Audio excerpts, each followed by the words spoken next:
for sports' biggest moments on global television. The headlines, scores, breaking news and commentaries on sporty events. Talking with the biggest players, strikers, and about the slam dunks and goals, stunning saves, near misses and upsets. Let's talk about the greatest home runs, comebacks, knockdowns and victories. Talk Sports with the King of Sports, Anthony Momodu. Weekdays, 10 a.m. Don't miss out. Oh, that goal! Beautiful work from the wingers!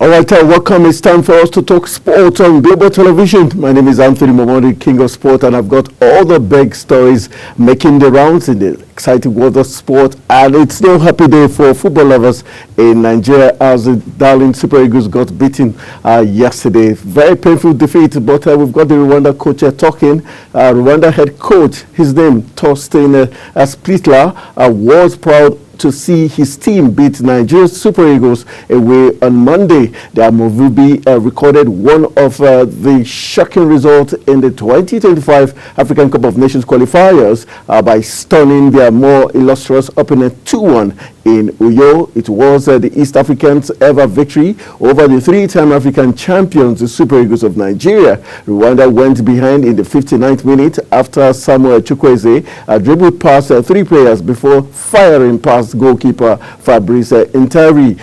In a surprise twist, the visitors struck twice through Jimmy Mutsinzi and Innocent Suti. It's almost seen as an impossibility for any team to beat the Super Eagles with some of Africa's best footballers on their home soil.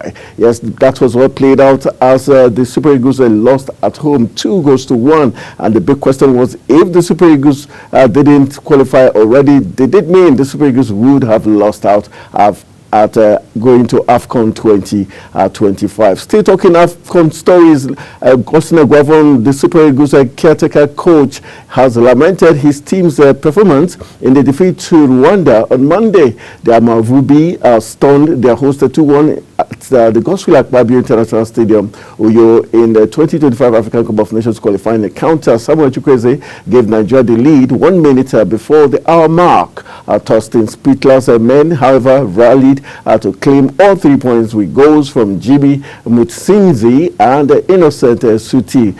And that's how the cookie crumbled and the Super Eagles were beaten at home. The Super Eagles have something to say as they've got the Super Eagles players of Nigeria have expressed disappointment following their 2-1 shock home defeat to Rwanda in the 2025 African Cup of Nations AFCON qualifiers.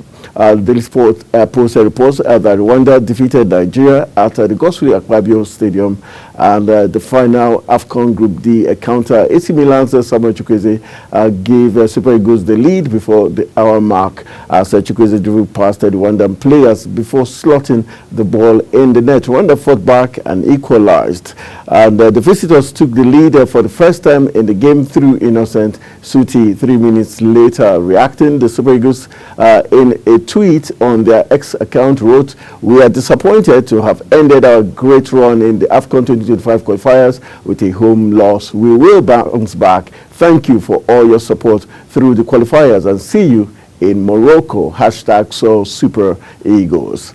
All right, that's what the message from the Super Eagles are saying after they lost last night. But let's just take you through the countries that have qualified for AFCON 2025. We've got 21 countries qualified for the tournament. At least 21 countries have confirmed their sports at the 2025 African Cup of Nations after Monday's fixtures. They are the Atlas Lions of Morocco, and the Star Lions of Burkina Faso, the Indomitable Lions of Cameroon, the Desert Foxes of Algeria, the Red Devils of DR Congo, the Teranga Lions of Senegal, the Pharaohs of Egypt, the Palangas Negras of Angola, and also the Lions of Gabon. We've got the Cranes of Uganda, the Bafana of South Africa. Others are the Super Eagles of Nigeria, the Cheetahs of Benin Republic, the Comoros Lions, Sudan, the Warriors of Sudan, the Equatorial Guinea, and the Elephants of Burkina, the Elephants of Cote d'Ivoire, and the Brave Warriors of Zimbabwe. Not forgetting the Eagles of Mali, and the Chipopolo of Zambia, and the Carthage Eagles of Tunisia. These are the teams that have qualified.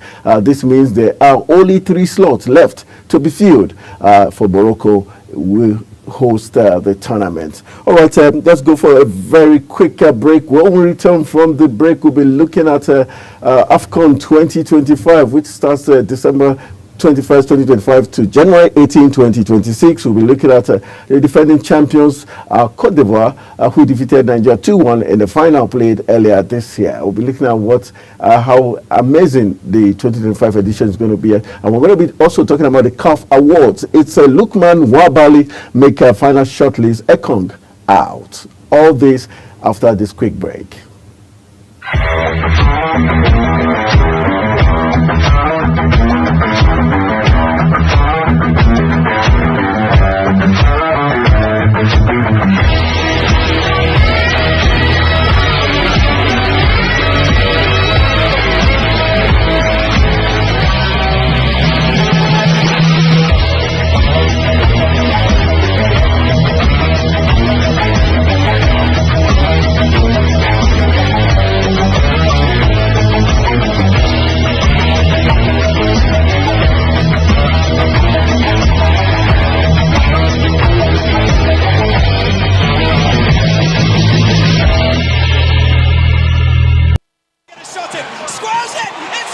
It's time for sports' biggest moments on global television. The headlines, scores, breaking news, and commentaries on sporty events. Talking with the biggest players, strikers, and about the slam dunks and goals, stunning saves, near misses, and upsets. Let's talk about the greatest home runs, comebacks, knockdowns, and victories. Talk sports with the king of sports, Anthony Momodu. Weekdays, 10 a.m. Don't miss out. Got that goal! Beautiful work from the wingers!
Ready to go. I'm not fired up as the Super Eagles, if not better, because I would not lose 2-1 to Rwanda. But thank God, while we went on that quick break, we've got someone who has the knack of doing some very fantastic analysis.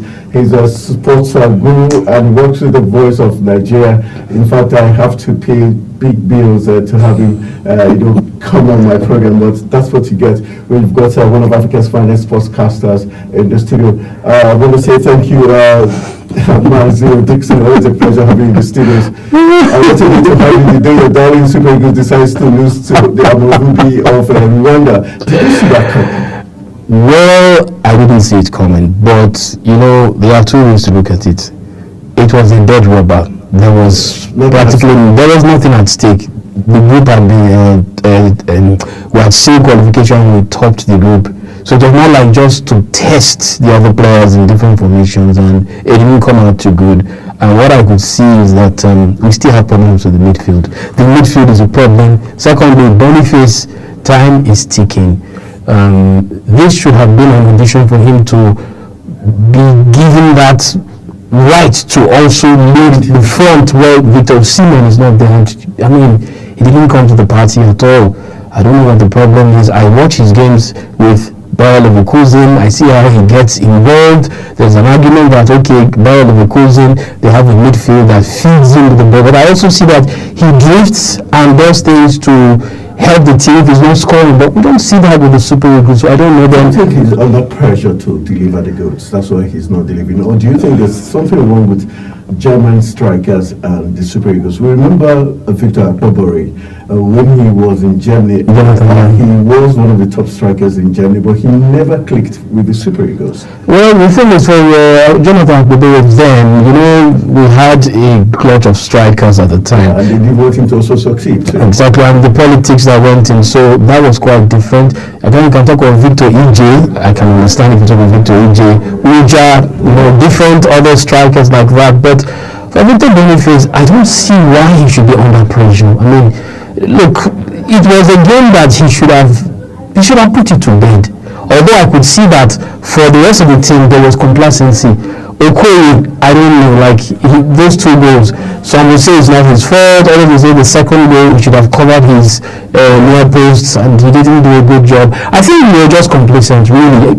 For me, it's not a verdict on Coach Eguavoen's tactical genius. No. Why didn't he have told the players that this match is a test for you to seek a place in the team? Well, already most of the players are like in the second 11. Sometimes they are fringe starters. So really, it was more like a friendly encounter. For Rwanda, they wanted to at least win that game, hoping that Libya would do them a favor, but it didn't pan out that way. Onyekachi was not very impressive. Osai, the two goals came from his wing. Okoye, I think for now the Super Eagles have become a bit complacent. Like I said, there's nothing at stake. The real tests come next year. The qualifiers are still going to leave the same Rwandan team in March, and I know they will definitely not go with this mindset. I just want to play with Nigerians that if they shouldn't use this match as a yardstick, like I said, to measure Eguavoen's tactical acumen, because already I'm getting feelings that. But it's been said that as a coach, you're good at your last game. So why shouldn't we judge him based on this? Like if it was for instance, if it was a game we had to win or to avoid defeat, yes. But I mean, if you look at the other results that panned out across Africa, indifferent results, Nigeria going to beat Ghana, Malawi trouncing, already qualified Burkina Faso, Tunisia losing at home to Mauritania. So the truth is, I think remember something, Anthony. This is also the crucial point of the European season. We're entering the winter break. You don't want to get injured at this point in time. You want to do anything to secure yourself. That's why I went back to England because of the crunch game against Arsenal. And so, for me, the approach play at the beginning of the game for me was quite okay.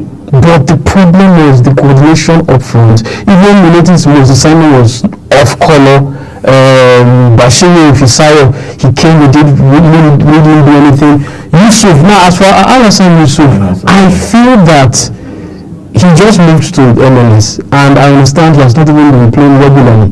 One thing I must appeal to Coach Austin Eguavoen and other handlers that they should not use the Super Eagles as a test run to get players fit or for players to be spotted to get back. I mean, like you saw that Sadiq came in towards the end of the game to achieve what really, you know. So there needs to be a kind of mind reset, like, okay, look, we didn't do well against Rwanda, but subsequent games, remember the World Cup qualifiers, we have to win all those matches.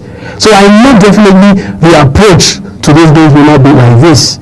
Credit to Rwanda, they came in early, they even came in before the Super Eagles left Abidjan. They've been in review since Friday. That tells you how much the match meant to them. Their coach, quite good, he read the game very well and they stepped up when they had to. Going forward, I just feel that the midfield, we really need to address that midfield. We need to agree who is going to be the anchor man for that middle. Until that is addressed and a substitute to Osimhen is getting, we might have problems going forward because we might now seem a bit predictable because almost all our names were coming from the wings because there was really nobody coming from the center. All right, let's look at, do you think, you did say you had feelers that Augustine Eguavoen's job might be up for grabs. Do you think this is also a quick call for NFF to quicken its search for a substantive coach or for the Super Eagles if Eguavoen is not going to be the substantive coach? Even before the match against Rwanda, it was already, the women had already been spilled out that some of the top echelon of the NFF and other football managers were looking at getting a foreign coach. I have no problem with it, but over time it has become a bit problematic. The ceremony, the controversy, when we eventually get around the issue of payment, it's even more distracted for me. And at this point in time, I don't see what is wrong with the technical team as led by Eguavoen, Ilechukwu and Ogunlogede. I think they are okay. Like I said, I know that when push comes to shove, when they are now going to play the real matches that matter, the Super Eagles will not approach it this way. Like I said, I guess everybody a bit of complacency, nobody wants to get injured, so they just played with the game and of course somehow Rwanda, maybe because another team, Nigeria will never complain, but Rwanda, like, come on, how can we lose at home to Rwanda? All right, let's look at, we've got 21 countries already qualified for the Nations Cup. Let's just peep into the Cup of Nations, the countries there. We've got the Atlas Lions of Morocco, we've got the Stallions of Burkina Faso, the Indomitable Lions of Cameroon there. We also have Desert Foxes of Algeria, the Red Devils of Congo, the Teranga Lions of Senegal, Pharaohs of Egypt, Balanga Negras of Angola, then Gold Crows of Uganda, we've got Gabon, we've got Bafana. For you, this makeup of the teams, are you happy that we're going to have a very exciting Cup of Nations? We've got the traditional teams there. One thing I noticed is that there is a drop in the number of ECOWAS teams, that's West African teams this time. I think the experiment by the CAF president, Musipe, will get more regional representation is paying off. Now you see COSAFA, Southern Africa, you have 5 teams, Zimbabwe, Zambia, Angola, South Africa, and possibly Botswana might join them later today. Zimbabwe is there too. Zimbabwe is already there. Then from Central Africa, DR Congo, Gabon, Cameroon, Equatorial Guinea. So you have 4. West Africa, you have Nigeria, you have Mali, you have Senegal, you have Benin Republic, Burkina Faso, Cote d'Ivoire 6. Normally you have about 8-9 West African teams, but it has dropped. That's because the way the draws are being done, they are trying to ensure that no teams from the same region meet, so that other regions can also have representation. So of course the tradition of Africans, for me, I think Morocco is really going out to prove a point. They've only won AFCON once, 1976. That's almost 50 years now, 48 years ago. So a lot is, they're under pressure, having finished 4th at the FIFA World Cup, having done well in FIFA Club Championship. They really want to prove a point that, okay, now they're kings of Africa. Senegal is going through a transition. The golden generation is ebbing away.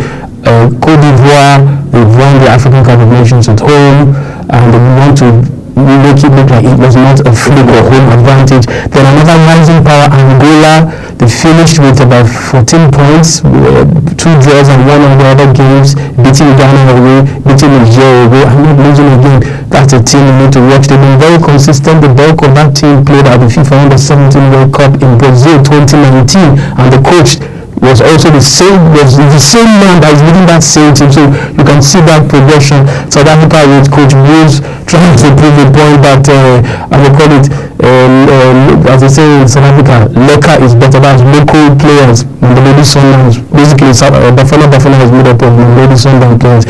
Egypt with Salah wanting to go on a swan song on a high with the twin Hossam and Bayan Hassan leading the technical aspect of Egypt. We want to do something. Algeria, we've experienced a blip recently and they are trying to come back now, trying to recalibrate. And of course Nigeria, we won in 2013, came close this year, and we went to the boys are determined to write their name. There's Comoro Island again. They were not so bad in the last time. Absolutely. Do you expect more from them? And also, not forgetting Zambia. Zambia, one of my favorite teams. Their coach finally has found a way to get them. Because at a point, the Zambians were. Their form was dipping, but it seems like they're just peaking at the right time, so they need to maintain that momentum. For Comoro Island, the trick they use is that they got all the expatriate players from France, those that play in the lower ranks of French football, but of Comoro extraction, and have at least one partly of Comoro ancestry. So there's that movement. The same goes for Equatorial Guinea with their Spanish-born players and then some of the naturalized players. Just as we saw, their all-time striker has been disqualified from playing for them by FIFA because they said this changing that from Spanish citizenship to Equatorial Guinean citizenship was not proper. So that's about it. But the biggest shock for me, Black Stars of Ghana not going to AFCON, finishing bottom of their group, losing at home to Nigeria Republic, losing a last-minute penalty. Kudus missed that penalty, and yes, Nigeria didn't qualify, but to them beating Ghana in Ghana was something. So there is real trouble in Ghanaian football. The boys are having problems. Let's look at Sudan, because Sudan was one of those who started the problems for the Black Stars of Ghana. They beat Black Stars, Black Stars couldn't beat them. Sudan and the Cheetahs of Benin Republic. Do you think they're going to cause some upset at the Cup of Nations? For coach of Ghana, Kwesi Appiah, he led Sudan this far, and he also damaged his own country, Ghana. I think he has proved a point because the way he was ceremoniously sacked, it left a bitter taste in his mouth. And you can see that even in the World Cup qualifier, Sudan is leading his group, where you have DR Congo and Senegal. So it's not a fluke. It's not a fluke at all.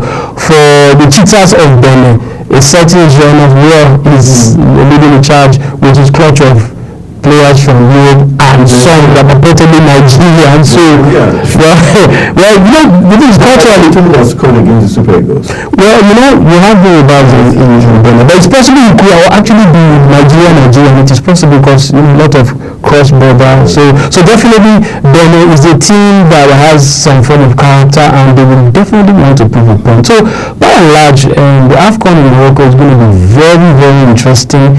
The Morocco are going to unleash the mother of all infrastructure for the AFCON. They really want to use it as a showcase of hosting the world. Morocco has been selected along with Portugal and France, and Spain to host the AFCON the World Cup in 2030. So they want to prove a point. So a lot to look forward to. Just at the same time when the World Cup qualifiers are going on. So for those that didn't make it at Ghana, they will focus on the World Cup qualifiers. For those that are in the running for the World Cup, we want to use AFCON as a test run to ensure that yes, we are ready. We can take our good form from AFCON into the qualifiers and straight to 2026 World Cup.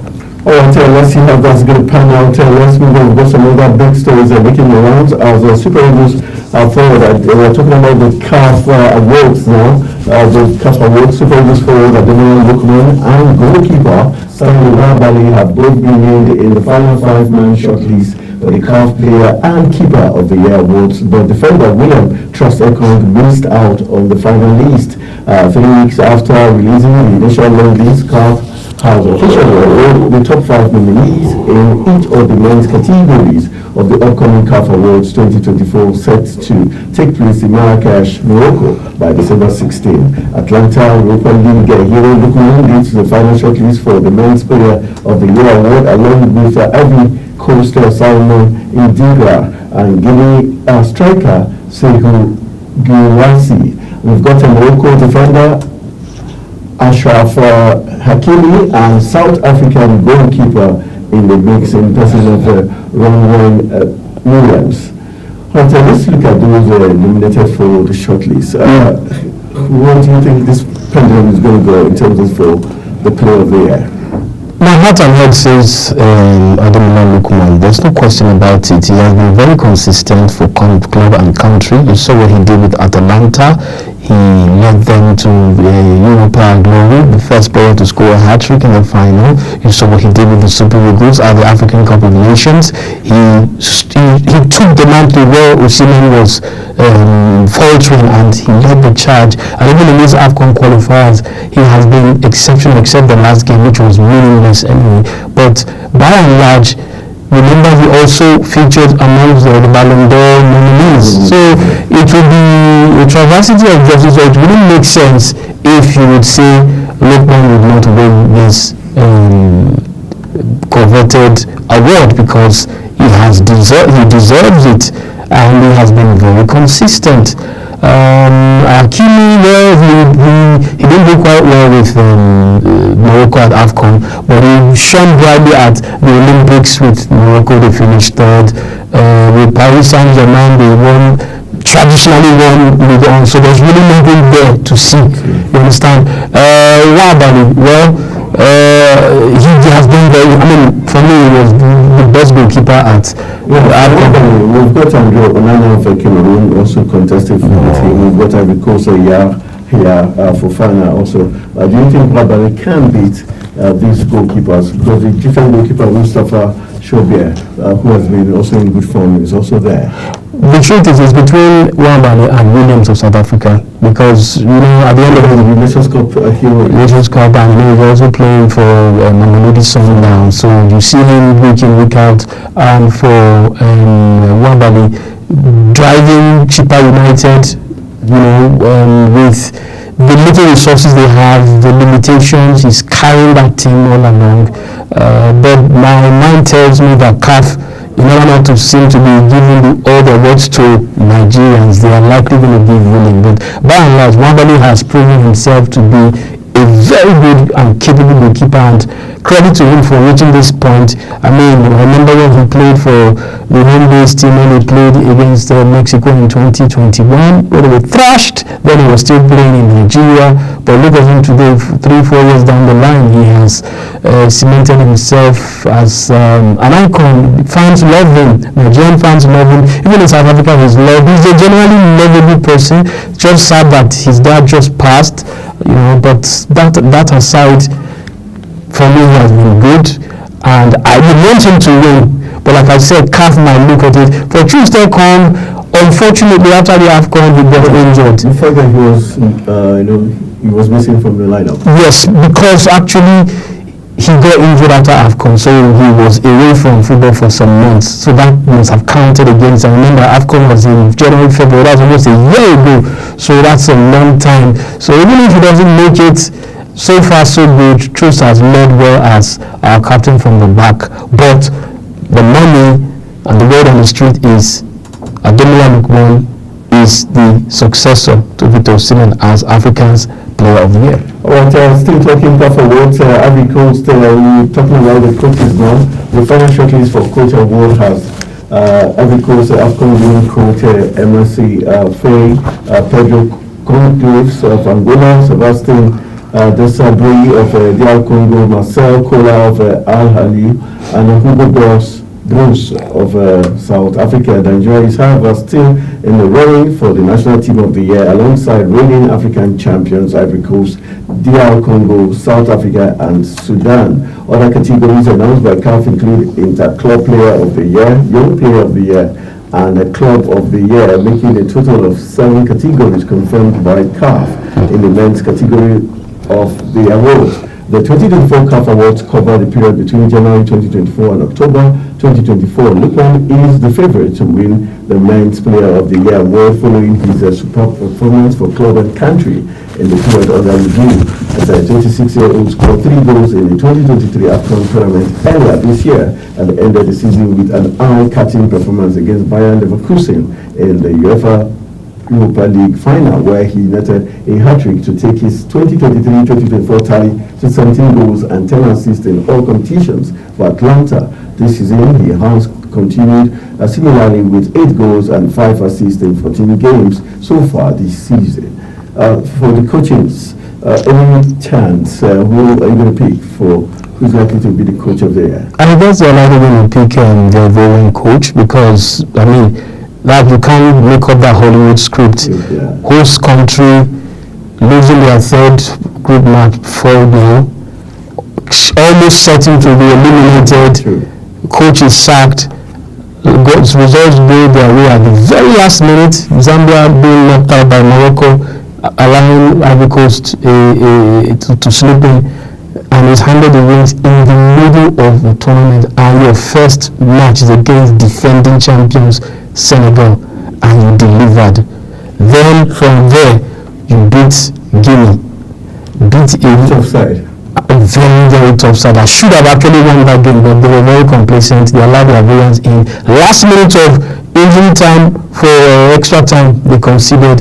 Then they beat another very, very stubborn DR Congo side. Then in final, of course, against Nigeria and beating them in the group stage, they were all over the Super Eagles and they won.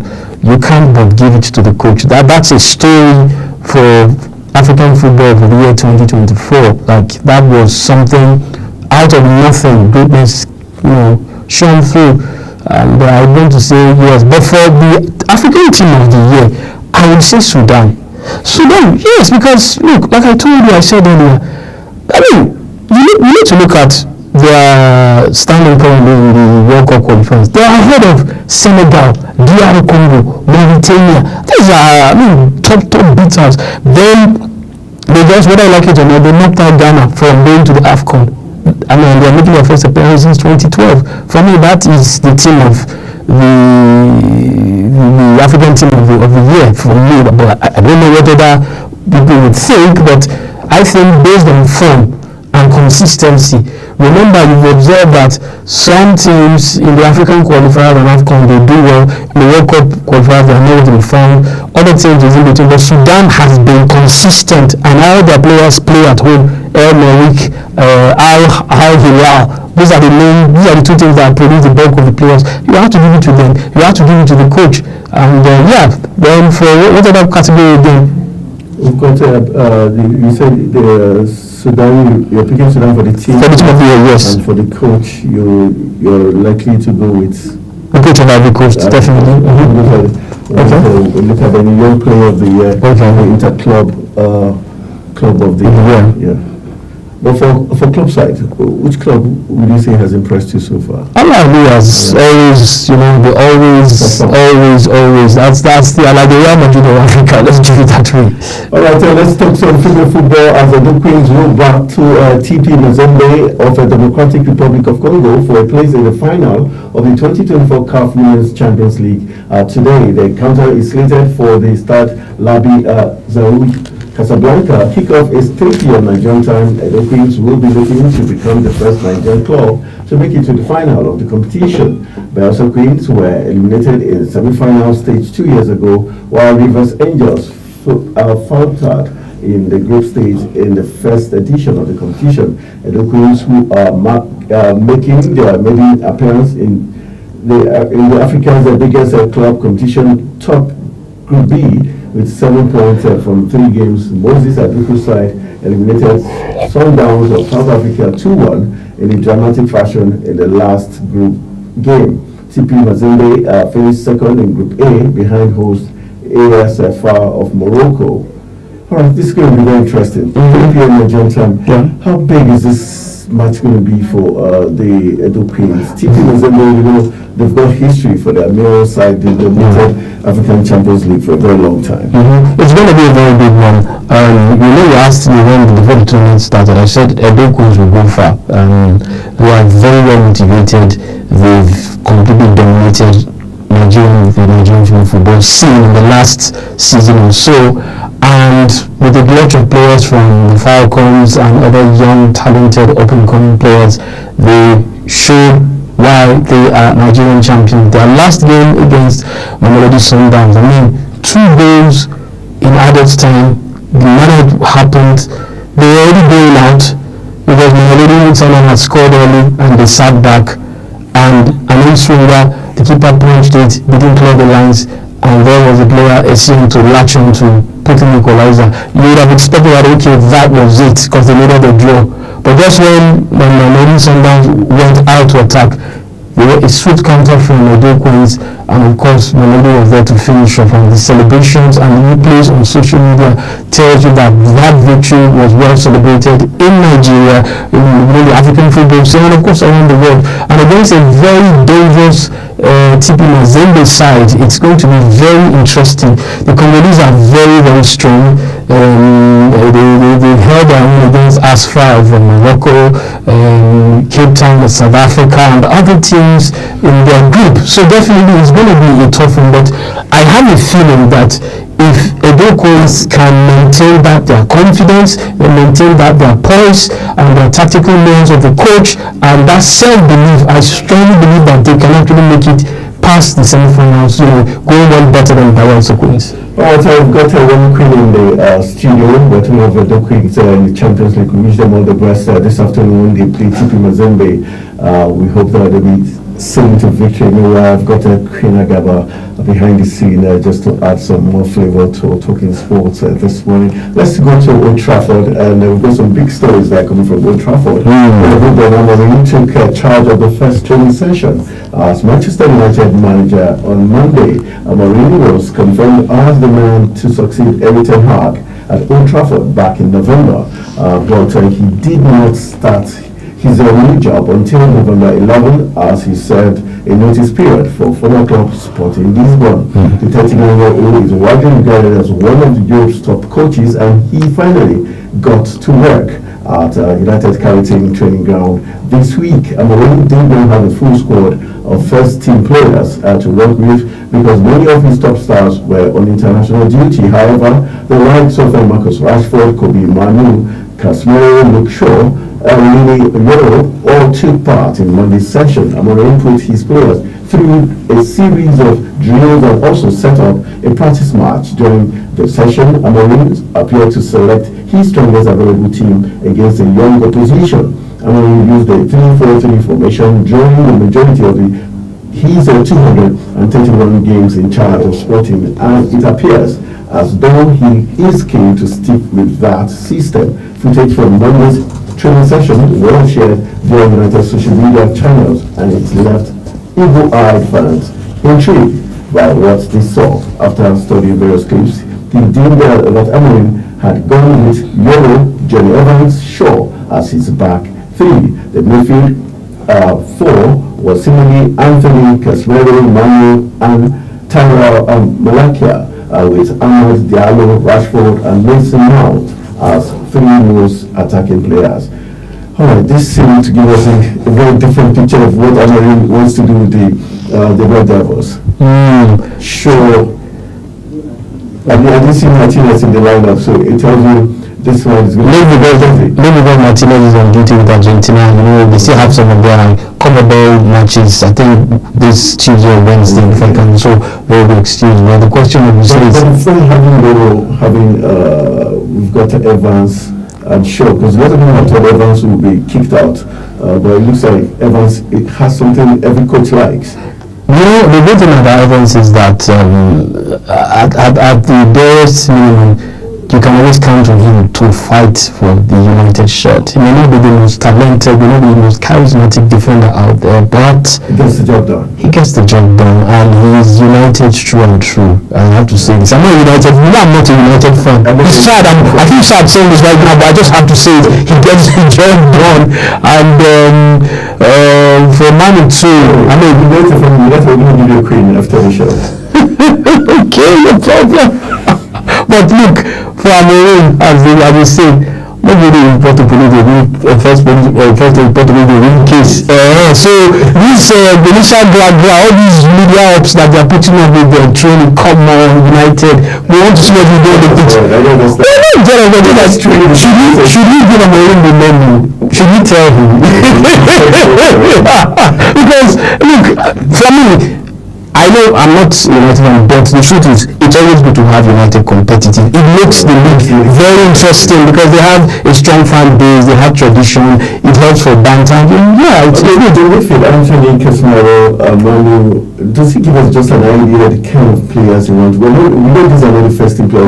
The set of players he picks, the height, advantage, the more creative, Shaw and others, and Anthony, who is a very tricky player, Casemiro, who is strong in the middle of the park, and Manu, who is also he holds on to the ball. So I think he was an idea the kind of players he wants to make the team. He would definitely go for some form of possession football because definitely it's from Portugal and they emphasize ball retention and also some strength. So yes, it gives an inkling of what to expect, and I know definitely United will be much better. The players that have tuned in, so yeah, it's good.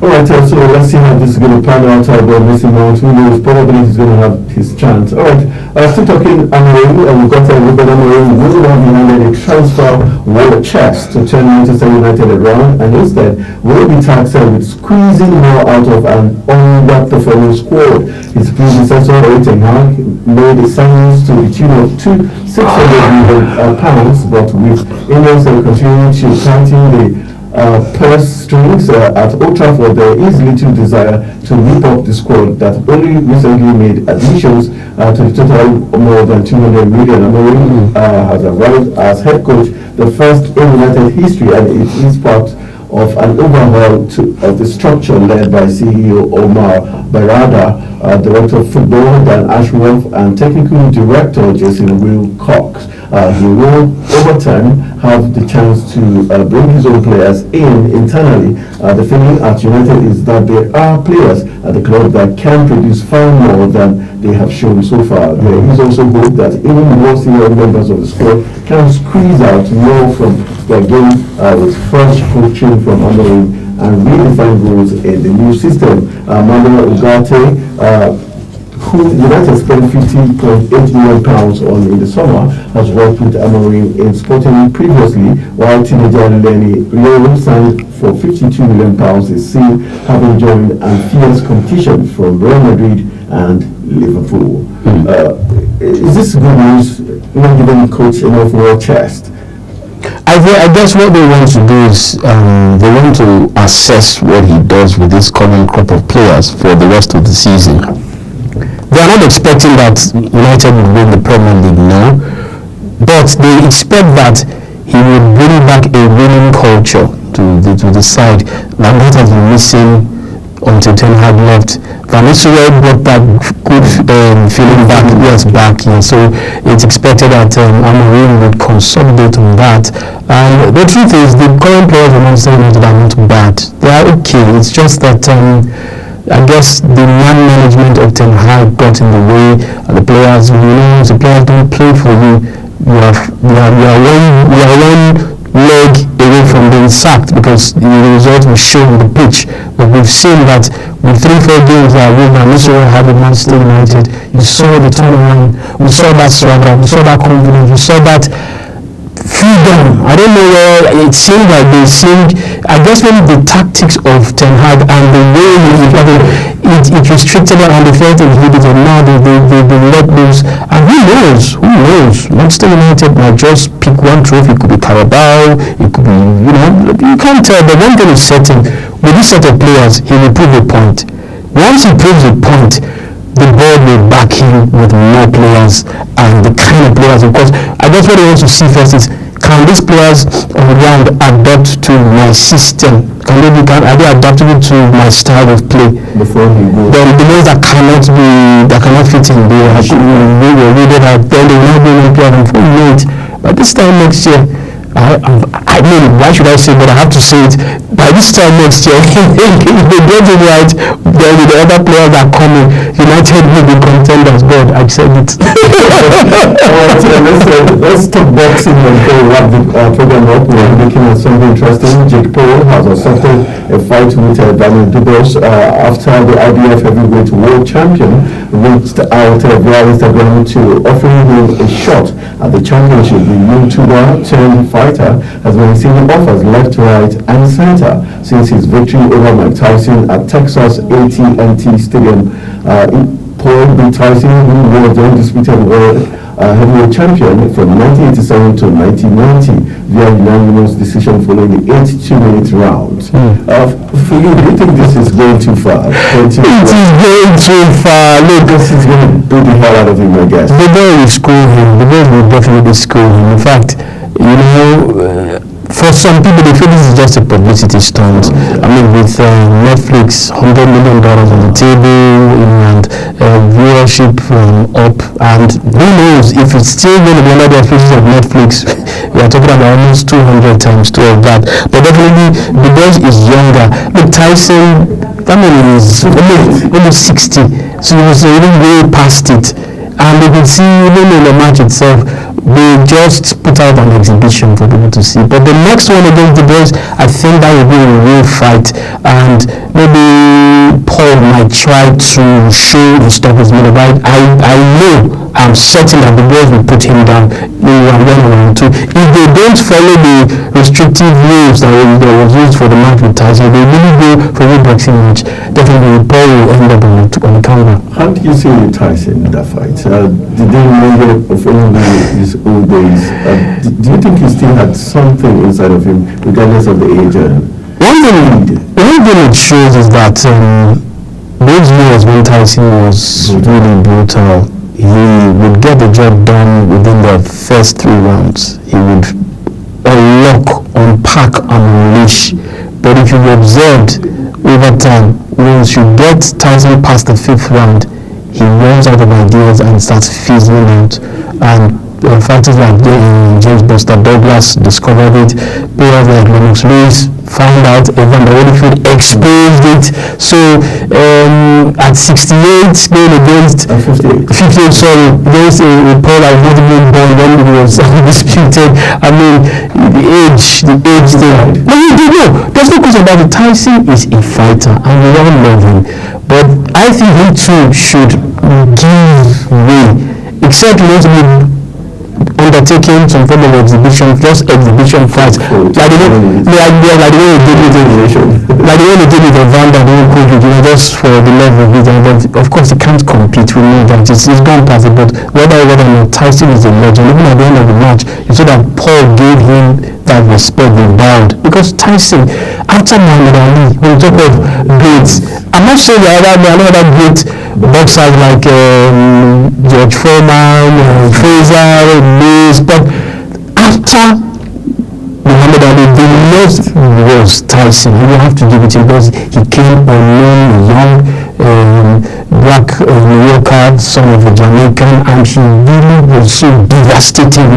We're like, who is this guy? You just come, put down more accomplished fighters that have paid their dues, and it was retiring them. Spinks, Trevor Berbick, Frank Bruno. I mean, the list is endless, but at the end of the day, he had his own personal poor management, the death of his trainer. I think that was where he got distracted, because when the trainer was alive, that man was like his father. He took him in and he gave Tyson that focus, and Tyson was just delivering. But once he died and he got distracted, that was when he lost it. But that is just part of human behavior, or human, there's always the successful side and the bad side. Can we blame Don King also for leading Tyson astray somehow? Don King's his own business was just more of making money, and the personal life was Tyson's business. You know, so that was me with him. Although yes, you can talk about maybe his